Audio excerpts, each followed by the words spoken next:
So welcome everyone. I am CA Prashant Advani, and through this video series we have been revising and practicing different topics of CA Inter Income Tax. In this video we'll cover the practice questions of the topic set off or carry forward and set off of losses. इस topic का revision video मैं already upload कर चुका हूं और अब हम इसके कुछ क्वेश्चंस देखेंगे. क्यों इस टॉपिक के क्वेश्चंस इंपॉर्टेंट बनते हैं, सबसे पहले ये बात कर लेते हैं. तो इस टॉपिक का एक सेपरेट क्वेश्चन बन सकता है 5 नंबर का, 6 नंबर का, या फिर जो बड़ा क्वेश्चन आता है टोटल इनकम का, उसमें भी इसका एडजस्टमेंट हो सकता है. और साथ ही साथ एमसीक्यू में भी ये टॉपिक पूछा जा सकता है. तो जहां तक एक सेपरेट क्वेश्चन की बात है, 5-6 नंबर का जो क्वेश्चन बनता है, इंपॉर्टेंट होता है कि उसको हम जो हमारे पास टाइम अवेलेबल है उसमें उसको कंप्लीट कर लें. जैसे कि 100 नंबर के लिए हमारे पास 180 मिनट होते हैं, तो फिर 5 नंबर का क्वेश्चन अगर बनता है तो उसके लिए हमारे पास 8 से 8.5 मिनट हैं, अगर हम चाहते हैं कि हमारा पेपर सही टाइम पे कंप्लीट हो जाए तो.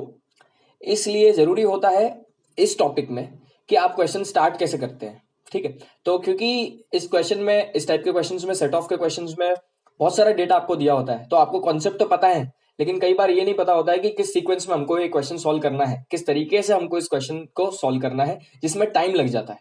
ठीक है, सो इसलिए ज्यादा इंपॉर्टेंट बन जाता है कि हम इस टॉपिक की प्रैक्टिस करके जाएं. So without wasting much time, let's start with the questions.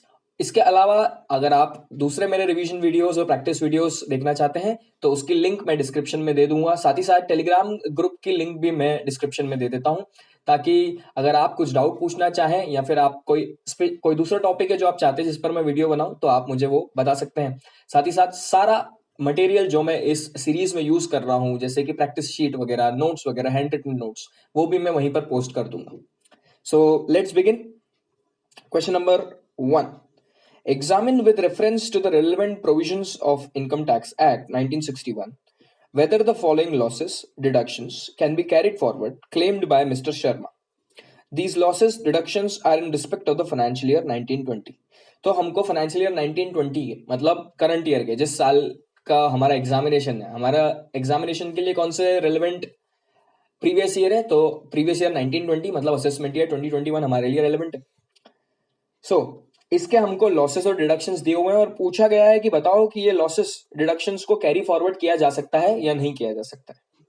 पहला, loss from business carried on by him as proprietor ₹9,80,000. तो वो एक बिजनेस के प्रोप्राइटर हैं और उस बिजनेस में उनको लॉस हुआ है इस साल में 9,80,000. Unabsorbed depreciation 3,25,000 computed. इस बिजनेस के लॉस के अलावा, इस बिजनेस लॉस के अलावा 9,80,000 का जो लॉस हुआ उसके अलावा अनएब्सॉर्ब डेप्रिसिएशन भी है 3,25,000 रुपए. और दिया है loss from house property 50,000 rupees, 50,000 का income from house property head में भी लॉस है. The due date for filing the return for mister Sharma was 31 July 2020.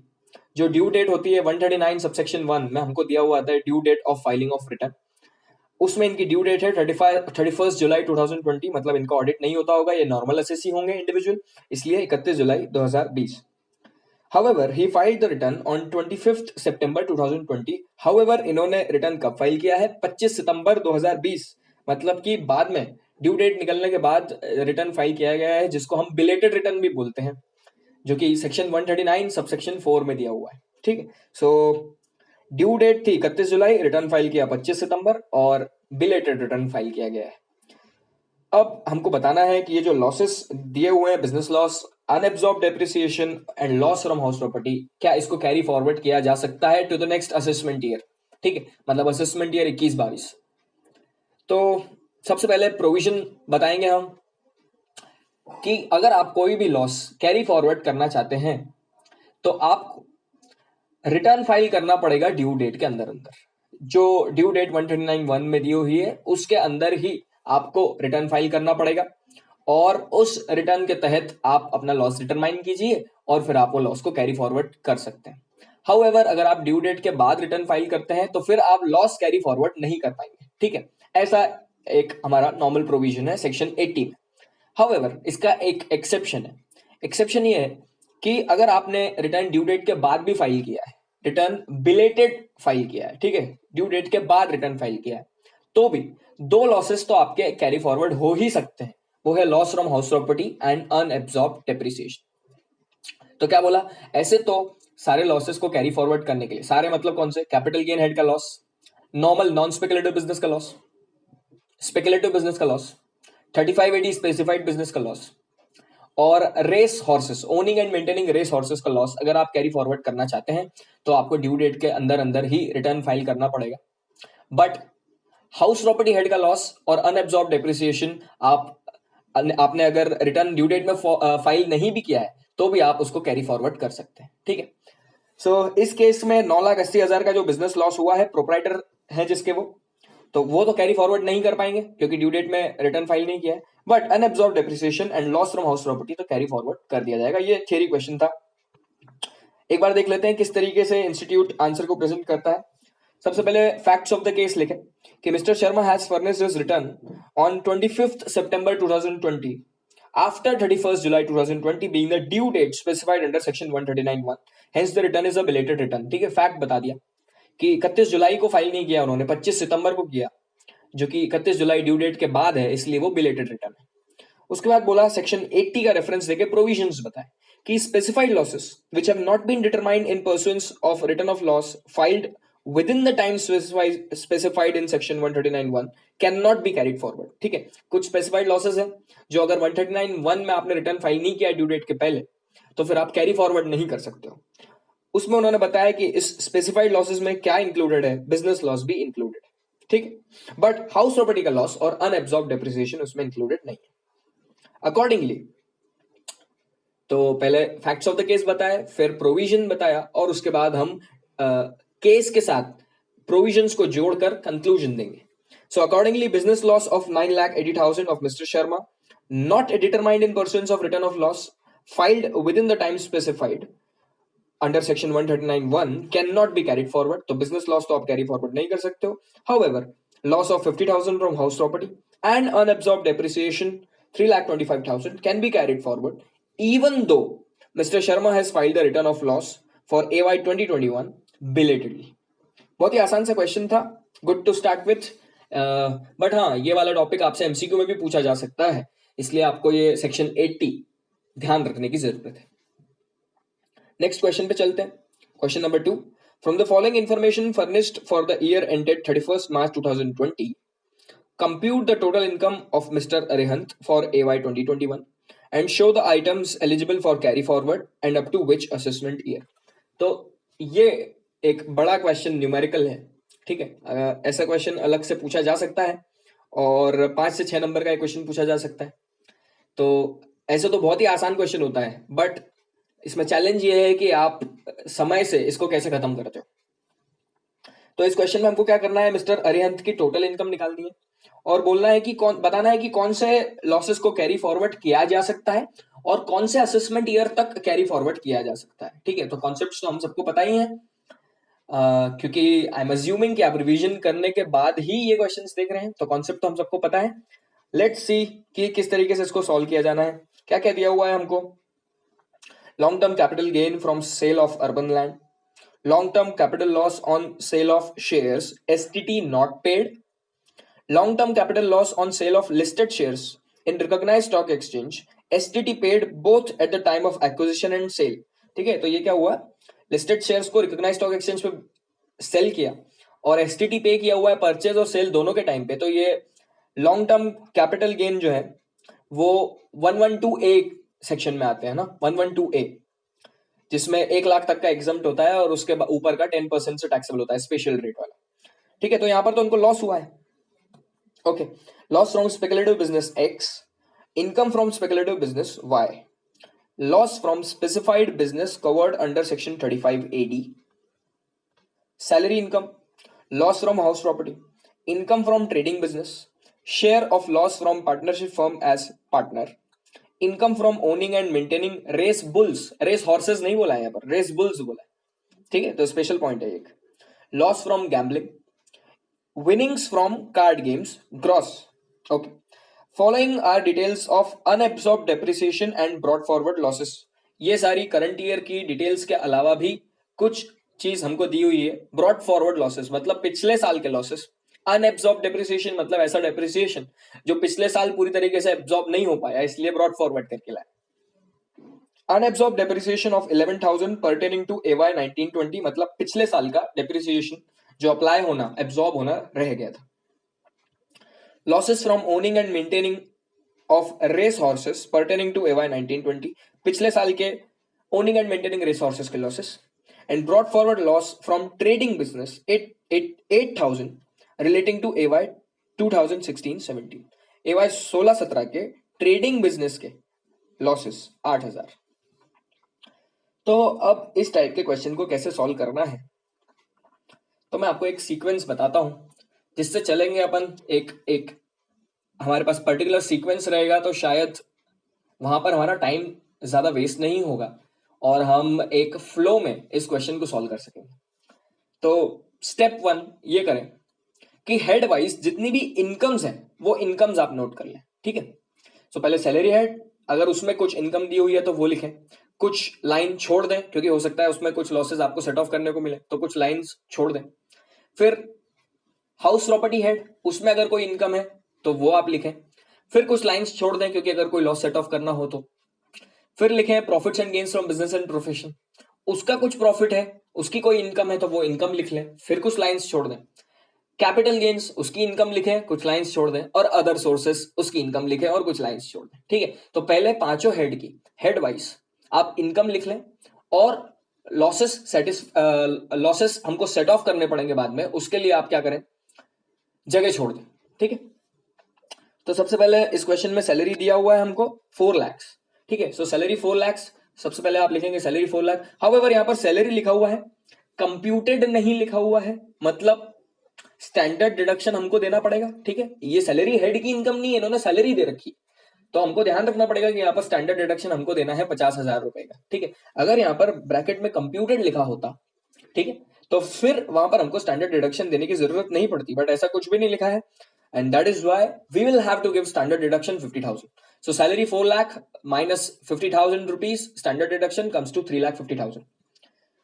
उसके बाद हाउस प्रॉपर्टी हेड में देखें क्या कोई इनकम है, नहीं, यहां पर सिर्फ हाउस प्रॉपर्टी का लॉस दिया हुआ है. ठीक है, तो वो आपको फिर लिखने की जरूरत नहीं है. ठीक है, क्योंकि लॉसेस को हम बाद में लिखेंगे, पहले हम सारी इनकम्स लिख रहे हैं, तो हाउस प्रॉपर्टी वाला आप ब्लॉक बनाए ही ना. नेक्स्ट पे चलते हैं, पीजीबीपी. क्या पीजीबीपी में कोई इनकम दी हुई है? हाँ दी हुई है, इनकम फ्रॉम ट्रेडिंग बिजनेस, उसको लिख दें 75,000 रुपए, 75,000 और कुछ लाइन छोड़ दें. कैपिटल गेन, क्या कैपिटल गेन की कोई इनकम दी हुई है? हाँ दी हुई है, long term capital gain from sale of urban land, सबसे फर्स्ट पॉइंट 2,30,000, वो लिख दें और कुछ लाइन छोड़ दें. हाँ एक चीज और मिस हो गई, इनकम फ्रॉम स्पेकुलेटिव बिजनेस, ये भी पीजीबीपी में आप इनकम फ्रॉम स्पेकुलेटिव बिजनेस जो हमको दिया हुआ है 15,000, वो भी आप वहां पर लिख दें. और फिर अदर सोर्सेस की कुछ इनकम है, जी हाँ, अदर सोर्सेस की income from owning and maintaining race bulls, वो लिख लें. और विनिंग फ्रॉम कार्ड गेम्स 1,20,000, वो लिख दें. तो पहले सबसे हमने इनकम लिख दी, हमारा स्टेप 1 पूरा हो गया. स्टेप 2 की बात करते हैं. स्टेप 2 में आप क्या कीजिए, लॉसेस देखेंगे. अब लॉसेस में रिस्ट्रिक्टेड लॉसेस देखिए, जिन लॉसेस पे कुछ रिस्ट्रिक्शन है कि यार ये लॉस तो ऐसी इनकम के साथ ही सेट ऑफ हो सकता है, या ये लॉस ऐसी ऐसी इनकम के साथ सेट ऑफ नहीं हो सकता है, ऐसे रिस्ट्रिक्टेड लॉसेस जो हैं उनको पहले सेट ऑफ कर लीजिए. और आखिरी में आप जो फ्री लॉसेस है, जिनको किसी के साथ भी हम सेट ऑफ कर सकते हैं, वो सबसे लास्ट में आप कीजिए. ठीक है, सो सेकंड स्टेप क्या है, रिस्ट्रिक्टेड लॉसेस को चुनिए और सेट ऑफ करिए. देखते हैं, जैसे यहां पर दिया हुआ है long term capital loss on sale of shares STT not paid. ठीक है, तो लॉन्ग टर्म कैपिटल लॉस जो है वो रिस्ट्रिक्टेड लॉस होता है, लॉन्ग टर्म कैपिटल गेन से ही सेट ऑफ हो सकता है वो. ठीक है, तो ये एक रिस्ट्रिक्टेड लॉस है, तो सबसे पहले इसको सेट ऑफ कर दें लॉन्ग टर्म कैपिटल गेन से. वैसे ही long term capital loss on sale of listed shares in recognised stock exchange, ये भी एक रिस्ट्रिक्टेड लॉस है, वही एलटीसीजी सेम नेचर का है. तो एलटीसीजी का लॉस मतलब long term capital loss long term capital gain से ही सेट ऑफ हो सकता है. तो ये 1,02,000 भी रिस्ट्रिक्टेड लॉस है, तो ये 85,000 एंड 1,02,000 को सबसे पहले आप सेट ऑफ कर दीजिए 2,30,000 से. देखते हैं सोल्यूशन. सबसे पहले हमने क्या किया, सारी इनकम लिख दी. अब कैपिटल गेन्स में जाके जहां पर हमने लाइन छोड़ी थी, वहां सबसे पहले 85,000 और 1,02,000 हमने सेट ऑफ कर दिए. ठीक है, सो सबसे पहले दो रिस्ट्रिक्टेड लॉस हमने सेट ऑफ कर दिए. वापस क्वेश्चन पे चलते हैं. नेक्स्ट लॉस देखते हैं कौन सा है, लॉस फ्रॉम स्पेकुलेटिव बिजनेस. हाँ, लॉस फ्रॉम स्पेकुलेटिव बिजनेस भी एक रिस्ट्रिक्टेड लॉस है, क्योंकि वो भी सिर्फ स्पेकुलेटिव बिजनेस की इनकम से ही सेट ऑफ हो सकता है और किसी से भी नहीं हो सकता है। ठीक है, सो इसको भी सबसे पहले सेट ऑफ कर दो। तो जहां आपने income from speculative business Y लिखा था, उसके नीचे आप माइनस कर दें loss from speculative business X. देखते हैं सॉल्यूशन में, पीजीबीपी, ये income from speculative business Y 15,000 less loss from speculative business X to be set off 15,000। However 25,000 का लॉस है, बट 15,000 की ही इनकम है, तो 15,000 सेट ऑफ, और फिर आप वहीं पर नोट डाल दें कि जो 10,000 बच गया है उसको हम कैरी फॉरवर्ड करेंगे। और जैसा हम जानते हैं स्पेकुलेटिव लॉसेस 4 असेसमेंट ईयर्स तक कैरी फॉरवर्ड किए जा सकते हैं, तो वही कैलकुलेट करके लिख दीजिए कि इस साल तक हमारे लॉसेस कैरी फॉरवर्ड किए जा सकते हैं। So the loss from speculative business X to be carried forward to AY 2021-22, मतलब नेक्स्ट ईयर कैरी फॉरवर्ड कर देंगे। और यहीं पे आगे भी लिख सकते थे कि it can be carried forward up to 4 years, that is 21-22, 22-23, 23-24, 24-25, so AY 24-25 तक कैरी फॉरवर्ड किए जा सकते हैं। नेक्स्ट चलते हैं और कोई लॉस ढूंढे। Loss from specified business covered under section 35AD, ये भी एक रिस्ट्रिक्टेड लॉस है। इसको भी आप सिर्फ specified business under section 35AD की इनकम से ही सेट ऑफ कर सकते हैं। ठीक है, तो इसको भी देख लें। लेकिन यहां पर ऐसी कोई इनकम दी ही नहीं है, इनकम फ्रॉम स्पेसिफाइड बिजनेस तो हमको दिया हुआ ही नहीं है, तो मतलब ये लॉस इस साल सेट ऑफ हो ही नहीं पाएंगे। तो इसको कहीं लिखने की जरूरत नहीं है, ये नोट में हम नीचे लिख देंगे कि 35AD का लॉस जो 40,000 है वो नेक्स्ट ईयर हम नेक्स्ट ईयर के लिए कैरी फॉरवर्ड कर लेंगे, और अनलिमिटेड ईयर्स तक 35AD का लॉस कैरी फॉरवर्ड किया जा सकता है। और लॉसेस देख लेते हैं। Loss from house property, loss from house property एक रेस्ट्रिक्टेड लॉस नहीं है, वो तो हर किसी से सेट ऑफ हो सकता है, बस लिमिट है 2 लाख की, तो इसको हम बात के लिए छोड़ते हैं। अभी पहले रेस्ट्रिक्टेड लॉसेस ढूंढ लेते हैं, क्या और कोई भी रेस्ट्रिक्टेड लॉसेस है। Share of loss from partnership firm as partner, share of loss from partnership firm as partner, तो जैसा आप जानते हैं कि पार्टनरशिप इनकम, पार्टनरशिप फर्म की जो इनकम होती है, जो प्रॉफिट होता है, वो डिस्ट्रीब्यूट किया जाता है पार्टनर्स में, तो पार्टनर्स को शेयर मिलता है। अब उस प्रॉफिट पर ऑलरेडी पार्टनरशिप फर्म टैक्स भर चुकी होती है, इसलिए पार्टनर को शेयर पर टैक्स नहीं भरना पड़ता है, वो एग्जम्प्ट होता है। ठीक है, सो share of profit from partnership firm for the partner is exempt in the hands of partner. Okay, तो जैसे कि प्रॉफिट एग्जम्प्ट है, मतलब हम प्रॉफिट पर आपको टैक्स नहीं लगा रहे, तो फिर हम आपको लॉस का टैक्स बेनिफिट क्यों देंगे। ठीक है, सो ये वाला जो लॉस है ये कहीं भी सेट ऑफ नहीं किया जा सकता है, क्योंकि ये एक एग्जेम्प्ट सोर्स का लॉस है। ठीक है, बड़ा सिंपल सा लॉजिक है, जब प्रॉफिट आ रहा है उस पर हम टैक्स नहीं लगा रहे हैं, तो जो लॉस आ रहा है उस पर हम टैक्स बेनिफिट भी कैसे दे दें। ठीक है, so this loss has to be ignored, this will not be set off और कैरी फॉरवर्ड। इसको हम नोट में भी लिख सकते हैं कि share of loss from partnership firm as partner is a loss from exempt source of income, hence it cannot be set off. फिर क्या दिया है, इनकम लॉस फ्रॉम गैम्बलिंग। हाँ, लॉस फ्रॉम गैम्बलिंग, ये जो कैजुअल इनकम, बेटिंग, गैम्बलिंग, हाँ, और crossword puzzles और ये सब वाले जो इनकम होती है, इनसे ना कोई लॉस सेट ऑफ हो सकता है, ना ही बेटिंग गैम्बलिंग का लॉस किसी इनकम से सेट ऑफ हो सकता है। ठीक है, सो ये लॉसेस किसी इनकम से सेट ऑफ नहीं हो सकते, और अगर ये वाली इनकम है तो इनसे आप कोई से लॉसेस सेट ऑफ नहीं कर सकते। ठीक है, so loss from gambling again it can not be set off nor can it be carried forward, so इसको भी आप नोट में लिख देंगे कि losses from gambling can not be set off. उसके बाद हम आगे की डिटेल्स पे चलते हैं। अनएब्सॉर्ब डेप्रिसिएशन, ओके, इसको भी हम देखते हैं। Losses from owning and maintaining of race horses, ये भी एक रेस्ट्रिक्टेड लॉस है जो कि इसी की इनकम से सेट ऑफ होता है। क्या इस बार ऐसी कोई इनकम है, मतलब owning and maintaining race horses की इनकम है? तो हमारे क्वेश्चन में इनकम दी हुई है, बट वो owning and maintaining race bulls की है। इस तरीके से आईसीआई आपको कंफ्यूज करता है। ठीक है, तो रेस हॉर्सेस बोला है ना, तो रेस हॉर्सेस से ही होना है, रेस बुल्स से नहीं होना है। ठीक है, so losses from owning and maintaining of race horses इस साल भी सेट ऑफ नहीं हो पाएगा, क्योंकि income from owning and maintaining race horses नहीं है हमको। ठीक है, so it can not be set off. इसको और आगे बढ़ा दो, कैरी फॉरवर्ड कर दो, और इस एक्टिविटी के लॉसेस 4 साल तक कैरी फॉरवर्ड किए जा सकते हैं। इसमें 1 साल तो कर ही चुके हो, क्योंकि ये ब्रॉड फॉरवर्ड लाए हो, मतलब पिछले साल आपने कैरी फॉरवर्ड किया था। अब 3 साल बचे, तो 3 साल और आप इसको कैरी फॉरवर्ड कर सकते हो। फिर brought forward loss from trading business. तो हमने सारे रिस्ट्रिक्टेड लॉस थे वो सब तो देख लिए। अब हम अनरिस्ट्रिक्टेड लॉस देखते हैं, जो कि मेरे को दिखाई दे रहा है। एक तो हाउस प्रॉपर्टी का लॉस बचा और एक हमको बिजनेस हेड के एडजस्टमेंट्स करने हैं। बिजनेस हेड में हमको एक सीक्वेंस रहता है कि करंट ईयर डेप्रिसिएशन माइनस करो, उसके बाद ब्रॉट फॉरवर्ड लॉसेस माइनस करो और फिर अनएब्सॉर्ब डेप्रिसिएशन माइनस करो। सो पीजीबीपी हेड में हमको 75,000 की इनकम फ्रॉम ट्रेडिंग बिजनेस दिया हुआ है और कंप्यूटेड है, डेप्रिसिएशन इसमें माइनस किया हुआ है। अब हमको पहले ब्रॉट फॉरवर्ड लॉसेस अगर कोई है तो वो सेट ऑफ करने पड़ेंगे, फिर अनएब्सॉर्ब डेप्रिसिएशन। तो जो ब्रॉट फॉरवर्ड लॉसेस एवाई 16-17 का 8,000 है, पहले वो माइनस कर दिया। उसके बाद अनएब्सॉर्ब डेप्रिसिएशन हमको 11,000 दिया है, वो हमने माइनस कर दिया। तो हमारे पास इनकम आ गई 56,000 की। उसके बाद हमारा आखिरी एडजस्टमेंट बचा है लॉस फ्रॉम हाउस प्रॉपर्टी का 2,20,000। तो लॉस तो 2,20,000 का है, हाउएवर हम केवल 2 लाख तक का ही सेट ऑफ कर सकते हैं।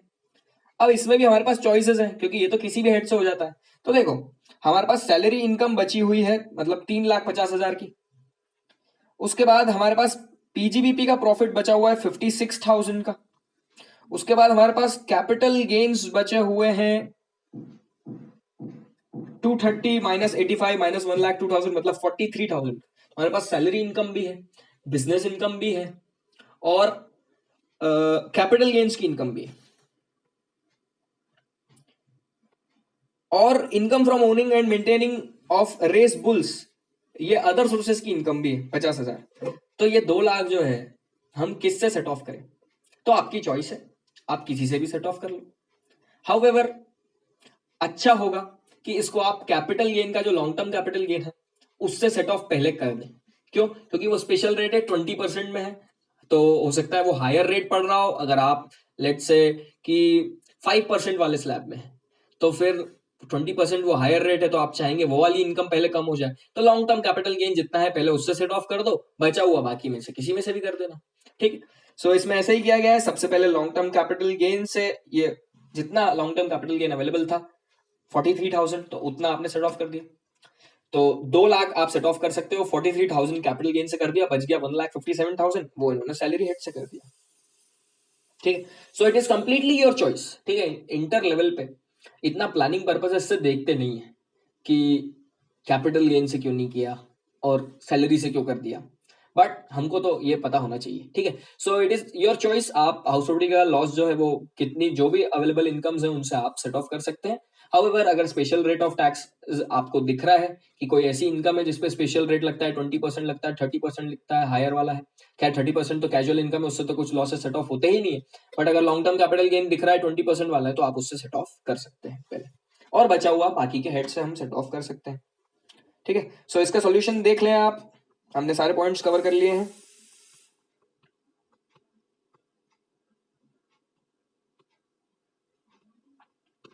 और फिर हम अलग से भी बता सकते हैं कि किस साल तक ये लॉसेस को कैरी फॉरवर्ड किया जा सकता है, और हम वहीं हमारे टेबल में जो हमारा मेन सॉल्यूशन है उसमें भी हम उनको लिख सकते हैं कि ये लॉसेस इतना बच गया जो कि कैरी फॉरवर्ड नेक्स्ट ईयर किया जाएगा, और अगले इतने सालों तक, मतलब अप टू ये असेसमेंट ईयर तक इसको कैरी फॉरवर्ड किया जा सकता है। ठीक है, सो सीक्वेंस ध्यान रखें। सबसे पहले क्या करें, इनकम्स लिख दें हेड वाइज, उसके बाद लॉसेस ढूंढना शुरू करें। रिस्ट्रिक्टेड लॉसेस को पहले उठाएं, रिस्ट्रिक्टेड लॉसेस पहले सेट ऑफ कर लें। उसके बाद आपके जो अनरिस्ट्रिक्टेड फ्री लॉसेस है जिसको किसी से भी सेट ऑफ कर सकते हैं उसको सेट ऑफ करें। उसमें भी देख लें, आपके पास हो सकता है चॉइसेस अवेलेबल हो, तो जो बेनिफिशियल लगे एसएससी को वो कर दें, और अगर इतना दिमाग नहीं भी लगाना है तो भी चल जाएगा, क्योंकि इंटर लेवल पे इतना प्लानिंग पर्पज से नहीं देखा जाता है। ठीक है, so this was the question, please see the solution and we can move on to the next question. Question number 3rd. X carrying on a business as sole proprietor died on 31st March 2019. तो X एक assessee है जो कि एक business के sole proprietor है, जो कि 31 मार्च 2019 को, मतलब इस साल के पहले ही चल बसे। On his death, the same business was continued by his legal heirs by forming a firm. तो जो उनके लीगल एयर्स थे, लेट्स से कि उनके बच्चे, उन्होंने एक फर्म बना ली और वही बिजनेस को कंटिन्यू किया। As on 31st March 2019, a determined business loss of 5 lakh is to be carried forward under the Income Tax Act 1961. 5 lakh रुपए का बिजनेस लॉस आ रहा था कब? 31 मार्च 19 को, ठीक है, जब लास्ट ईयर के एंड पे. Does the firm constituting of all legal heirs of Mr. X get a right to have this loss adjusted against its current income? मतलब क्या पिछले साल के लॉसेस जो एक्चुअल में तो प्रोप्राइटर के लॉस थे, ठीक है, मिस्टर एक्स के, वो अब इस साल फर्म जो बन गई है वो सेट ऑफ कर सकती है? क्वेश्चन ये है, ठीक है. फिर से बताता हूं क्या क्वेश्चन है. मिस्टर एक्स प्रोप्राइटर थे, उनके बिजनेस में कुछ लॉसेस चल रहे थे, उनकी डेथ हो गई. जो बिजनेस था वो कंटिन्यू किया गया उनके बच्चों द्वारा और एज अ पार्टनरशिप फर्म, ठीक है. तो उसका नेचर चेंज हो गया. पहले प्रोप्राइटरशिप और अब पार्टनरशिप फर्म हो गई. सो नेचर चेंज हो गया है, हाउएवर बिजनेस वही है. तो क्वेश्चन ये पूछा है कि क्या जो लॉसेस प्रोप्राइटरशिप में हुए थे वो पार्टनरशिप फर्म अब सेट ऑफ कर सकती है? ये क्वेश्चन है, ठीक है. तो सबसे पहले प्रोविजन बता दें. तो प्रोविजन ये है कि जनरली केवल वो ही पर्सन लॉसेस को कैरी फॉरवर्ड कर सकता है और सेट ऑफ कर सकता है आगे जाकर जिसने लॉसेस इनकर किए, ठीक है. तो the person who incurs the losses and the person who carry forwards the losses should be the same, ठीक है. मतलब अगर एक बिजनेस का सक्सेशन हो गया, ठीक है, एक बिजनेस लेट्स से कि एक कंपनी थी वो फर्म में कन्वर्ट हो गई, या एक प्रोप्राइटरशिप फर्म थी वो पार्टनरशिप फर्म में कन्वर्ट हो गई, या प्रोप्राइटरशिप फर्म थी वो कंपनी में कन्वर्ट हो गई, ठीक है, सक्सेशन हो गया. तो जनरली असेसी चेंज हो गया. तो असेसी चेंज होने पर लॉसेस कैरी फॉरवर्ड नहीं किए जा सकते, ठीक है, because the person who incurs the losses and the person who carry forwards the loss should be same. However ये तो जनरल बात थी. इसका एक एक्सेप्शन है कि लॉसेस कैरी फॉरवर्ड किए जा सकते हैं in the case of succession due to death, मतलब सक्सेशन बाय इनहेरिटेंस. अगर इनहेरिटेंस के कारण सक्सेशन हुआ है तो लॉसेस कैरी फॉरवर्ड किए जा सकते हैं और फिर brought forward losses set of किए जा सकते हैं.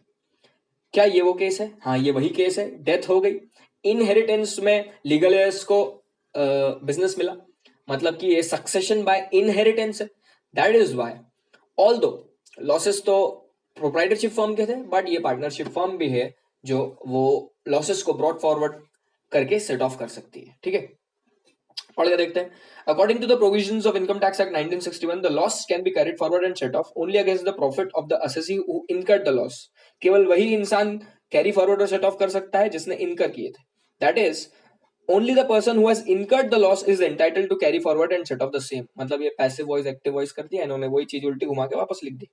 Consequently, the successor of a business cannot carry forward and set off. इसका मतलब ये कि सक्सेसर कैरी फॉरवर्ड और सेट ऑफ नहीं कर सकता है except in the case of succession by inheritance, ठीक है. ये आपका जनरल जो आपका प्रोविजन है उसका एक्सेप्शन है. In this case, the legal heirs of deceased proprietor X enter into partnership that carries on the same business, and there is succession by inheritance. Yes. Hence, the assessee firm is entitled to carry forward and set off the deceased business loss against its income for the subsequent years. The partners are hence entitled to set off the losses of 5 lakhs from the business income of the firm. बहुत ही आसान. तो हमने 2 theory questions देख लिए और एक हमने numerical question देखा. एक और न्यूमेरिकल क्वेश्चन देखते हैं और इसके साथ हम विल एंड दिस, क्योंकि सारे कॉन्सेप्ट कवर हो जाएंगे, ठीक है. इसके बाद आप खुद 2 क्वेश्चन लिख कर प्रैक्टिस करें कि किस तरीके से आप गिवन टाइम में वो क्वेश्चन कंप्लीट कर पा रहे हैं कि नहीं कर पा रहे हैं, ठीक है. So practice it. Let's move to question number 4. Mr. Rajat submits the following information for the financial year ending 31st March 2020. He desires that you should compute the total income and ascertain the amount of losses that can be carried forward. Same, total income निकालो और losses जो carry forward करने हैं उनका amount बताओ. इसमें ये नहीं पूछा है कि कौन से साल तक कैरी फॉरवर्ड किए जा सकते हैं, ठीक है. पिछले क्वेश्चन में पूछा था, ठीक है. तो आपको याद ही होगा कि जनरली 8 ईयर्स तक कैरी फॉरवर्ड कर सकते हैं लॉसेस को. रिवाइज करवा रहा हूं एक बार, इस क्वेश्चन से लेना देना नहीं है. बट स्पेकुलेटिव बिजनेस का लॉस 4 साल, loss from owning and maintaining resources 4 साल, losses from specified business unlimited years, ठीक है. और अनएब्सॉर्ब डेप्रिसिएशन अनलिमिटेड ईयर्स, ठीक है. उसके अलावा मतलब हाउस प्रॉपर्टी का लॉस, कैपिटल गेन एड का लॉस और नॉन स्पेकुलेटिव बिजनेस का लॉस 8 साल, ठीक है, 8 years। सो क्या क्या डिटेल दी हुई है, वापस उसी सीक्वेंस में चलना है आपको। पहले हर हेड की इनकम लिख दो, उसके बाद रिस्ट्रिक्टेड लॉसेस को निपटाओ और उसके बाद अनरिस्ट्रिक्टेड लॉसेस जो है उनको खत्म करो। सो ही हैज 2 हाउसेस। हाँ, और सीक्वेंस आपको ध्यान रखना है, पहले इंट्रा हेड, इंटर हेड, फिर कैरी फॉरवर्ड, ठीक है। पहले इंट्रा हेड, हेड के अंदर ही, फिर इंटर हेड मतलब कि हेड के बाहर। अब नेट रिजल्ट आपके किसी हेड का लॉस आ गया तो फिर दूसरे हेड से सेट ऑफ करेंगे, और फिर भी लॉस बच जाए तो carry forward. So income after all statutory deductions, house number 1 72,000, house number 2 current year loss 30,000, okay. 3 proprietary business, 3 business. Textile business discontinued from 31 अक्टूबर 2019, इस साल डिसकंटिन्यू हो गया और उसका करंट ईयर का लॉस है 40,000। इसी का ब्रॉड फॉरवर्ड लॉस है 95,000 एवाई 15-16 का। फिर केमिकल बिजनेस है जो कि 1 मार्च 2017 को पहले ही, मतलब 2 साल पहले ही डिसकंटिन्यू हो चुका है, तो इस साल उसका कोई लॉस नहीं है ऑफ कोर्स। उसके बेड डेट्स रिकवर हो गए, जो बेड डेट्स अर्लियर ईयर्स में अलाउ हो गए थे वो रिकवर हो गए हैं 35,000। तो ये डीम्ड इनकम होती है, डीम्ड इनकम सेक्शन 41 में, ठीक है। बिजनेस हेड में हमने देखा कि bad debts subsequently recovered is deemed income. फिर आपका इनकम, आपका बिजनेस जिसके डेट्स रिकवर हुए हैं वो बिजनेस एग्जिस्टेंस में हो या ना हो, ये बेड डेट्स तो आपकी डीम्ड इनकम रहते हैं और टैक्सेबल होते हैं in the year in which they are recovered. Brought forward business loss of AY 17-18 50,000। तीसरा business leather business, profit for current year 1 lakh. Share of profit in a firm in which he is a partner since 2006 16,550, ये तो exempt income होती है, अभी हमने discuss किया। फिर दिया है short term capital gain and long term capital loss और contribution to LIC towards premium. सबसे पहले इनकम लिख देते हैं, तो 72,000 हाउस प्रॉपर्टी की इनकम लिख दें। PGBP की इनकम में क्या लिखेंगे, एक तो बेड डेट्स रिकवर जो हुए वो डीम्ड इनकम 35,000 और लेदर बिजनेस का प्रॉफिट 1 लाख, तो टोटल प्रॉफिट 1,35,000, उसके अलावा कोई प्रॉफिट बिजनेस हेड में नहीं है। और फिर कैपिटल गेन में शॉर्ट टर्म कैपिटल गेन 60,000। अब इसमें से सबसे पहले रिस्ट्रिक्टेड लॉस कौन सा है, लॉन्ग टर्म कैपिटल लॉस, वो सिर्फ लॉन्ग टर्म कैपिटल गेन से ही होता है। लॉन्ग टर्म कैपिटल गेन की कोई इनकम नहीं दी हुई है, मतलब ये लॉन्ग टर्म कैपिटल लॉस जो हुआ है 35,000 का, ठीक है, दिख रहा होगा आपको पॉइंट 3 में B, long term capital loss 35,000, ये किसी से सेट ऑफ नहीं हो पाएगा, ये सीधे सीधे कैरी फॉरवर्ड हो जाएगा, ठीक है। बाकी तो कोई रेस्ट्रिक्टेड लॉस नहीं है। सो हम नॉर्मली कर सकते हैं, पहले इंट्रा एडजस्टमेंट, फिर इंट्रा हेड एडजस्टमेंट, फिर इंटर हेड एडजस्टमेंट, फिर कैरी फॉरवर्ड।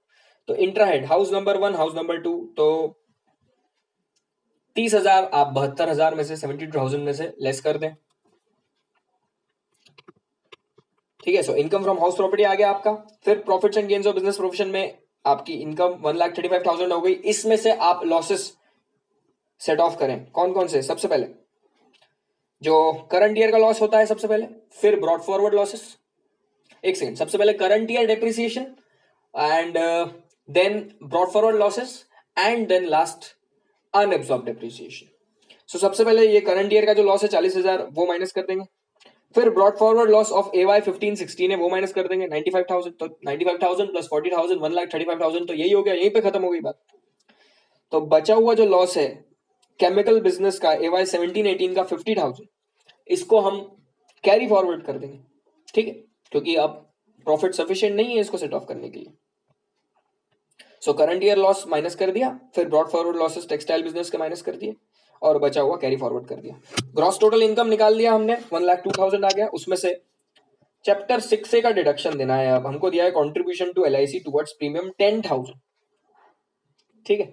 हमारी GTI आई है 1,02,000, उसमें से भी अब यहां पर स्पेशल पॉइंट ये है कि हमको ध्यान रखना है कि जो लॉन्ग टर्म कैपिटल गेन या शॉर्ट टर्म कैपिटल गेन जो स्पेशल रेट वाले होते हैं, स्पेशल रेट वाले, उसके अगेंस्ट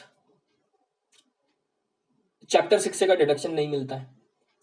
कैजुअल इनकम कोई है तो उसके अगेंस्ट चैप्टर 6 का डिडक्शन नहीं मिलता है, ठीक है। जो स्पेशल रेट्स होते हैं उनके अगेंस्ट चैप्टर 6 का डिडक्शन नहीं मिलता है, ठीक है। हाउएवर मुझे लगता है यहां पर तो हमारे पास सफिशिएंट इनकम है, क्योंकि 42,000 तो इनकम फ्रॉम हाउस प्रॉपर्टी है ही हमारे पास, और कैपिटल गेन भी हमारा स्पेशल रेट वाला नहीं है, ठीक है। हो सकता है किसी क्वेश्चन में ऐसा कर दिया जाए कि सारे आपके जितने प्रॉफिट्स बचे, लेट्स से एक बचा long term capital gain 112A, short term capital gain 111A, फिर कैजुअल इनकम विनिंग्स बची आपकी, और फिर आपको चैप्टर 6 का डिडक्शन दिया हुआ है लाइफ इंश्योरेंस प्रीमियम।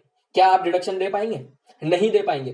तो ये आप चेक कर लेना, ठीक है, ये आप चेक कर लेना कि ठीक है ग्रॉस टोटल इनकम तो आपकी सफिशिएंट है, बट चैप्टर 6A डिडक्शन दे पाओ, क्या इतनी सफिशिएंट आपके पास वो वाली इनकम है, ठीक है, स्पेशल रेट के अलावा वाली, नॉर्मल रेट्स वाली। तो इस केस में है तो आप डिडक्शन दे देंगे तो आपकी टोटल इनकम आ जाएगी।